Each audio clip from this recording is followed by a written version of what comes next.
just turned the camera on, Brian, and you took a big deep breath and then exhaled. Do you want to talk about the second half? 16 minutes in particular? Straight to the second half. No, do you know what? It's a relief. Let me tell you, it's a relief because the game was on a knife edge for a long time.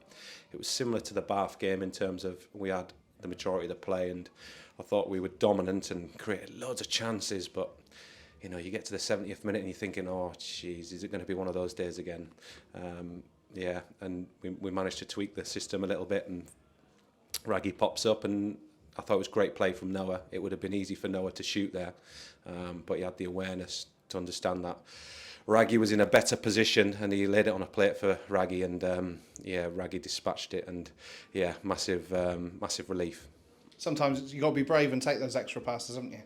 Yeah, definitely. It's, good players make good decisions. It's no good shooting every opportunity. It's understanding when to shoot, when to pass, and good players make good decisions. And that was fantastic from Noah today. I thought his performance was really good. Along with it was a squad performance, wasn't it? You know, the subs that came on really impacted the game and helped us. So.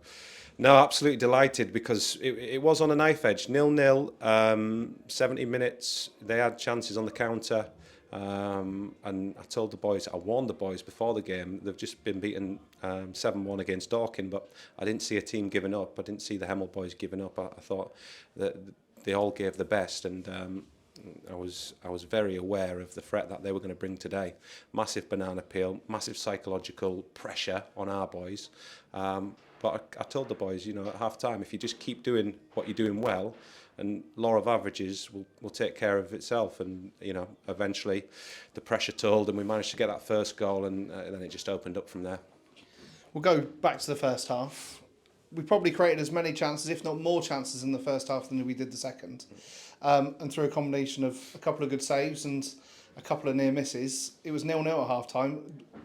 Does that weigh on your mind that you've had all those chances and you see time and time again teams not taking their chances?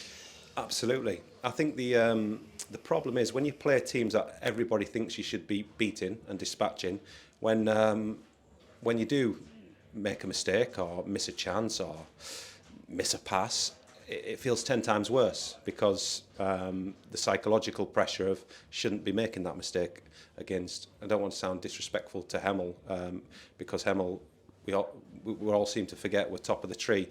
3 months ago, fantastic side. I've had bad luck with injuries and whatnot. So the point I'm making is, yeah, you kind of put extra pressure on yourself when you do make mistakes. But like I said to the boys at half time, if you keep doing what you're doing well, and you keep asking questions of the opposition, law of averages will sort the game out for you. And we just made sure that we didn't come away from that.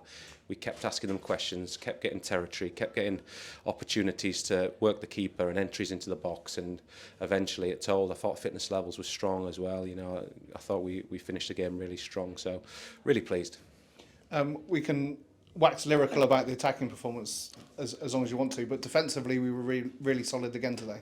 Yeah, second clean sheet in 3, and we obviously conceded just the one against Bath, so massive step in the right direction. We've paid loads of attention to trying to improve our defensive mentality. I think it is and always has been about concentration levels. We've never had any bad defenders at the football club, but we've had moments in matches where we've had so much dominance and so much possession that we switch off, we forget to defend, and we've really worked on that. And Links has helped as the goalkeeper, always keeping the defenders alert, and Canis obviously coming in, keeping the midfielders alert. And I think Watsy's, you know, added something to the group hugely. So yeah, right through the spine, we seem to have just improved things, and we're going to keep evolving this season. It's very much a learning curve for everybody at the football club, including myself. What's needed, what's required at the level, and we'll try and evolve with it and pick up as many points as we can. But I think it's massively a learning curve this season. It's the second home game in a row where we've scored one and then gone on to score more quite quickly afterwards. Is there something psychological there where we need the first goal to kind of relax us a bit with our finishing, maybe? I think you're probably onto something, yeah. I think you probably are onto something. I think there is a little bit of that where, you know, there's that potentially imposter syndrome when you come into a new league. You're not sure whether or not you're good enough, and sometimes you've got to build your confidence up and realise, yeah, I am good enough. I can score goals at the level, or I can create goals at the level. And once you do that, you maybe do grow in confidence. But the lads shouldn't have that imposter syndrome. We've got a fantastic group of players and really talented young lads. So they're more than good enough for the level. It's just about understanding how we're going to evolve with it, what we need to add to the group as the season progresses. Quick turnaround now for Tuesday. Got a couple of out today. Josh Hedges out today, and Luke Wilson missing from the squad. Do you want to shed any light on what's happening with those two? Yeah, Luke unfortunately called last night, and he's had a bug and an illness, so he was unavailable today. Josh Hedges took a knock at training and on Thursday night, so no point risking him today in terms of we weren't sure where he was at with it. He was on crutches today, which is a bit disappointing. I thought they bred them tougher than that in Oxford, but yeah, he was on crutches, but I'm sure he'll be fine. Good. And Worthing, they won today as well. It's going to be a tricky test. I keep saying a tricky test every week, but it is every week. No, absolutely.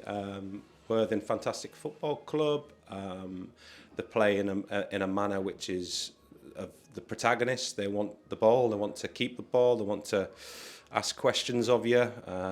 It'll be a tactical fest, I'm sure it will. The way they play football, there's a lot of method behind how they try and do it. A lot of good has still been kept at the football club following the now York manager's exit to up the road. So yeah, I'll enjoy that one. I think it'll be a tactical game. It'll be trying to pit your wits against the opposition and how they try and play. But we've said it time and time again. We'll be a match for anyone on our day if we turn up and mentally we're at the races. I don't think there's anybody. Oh, there's only been the one game this season that we've not competed, and that was Farnborough away, and we managed to right them wrongs.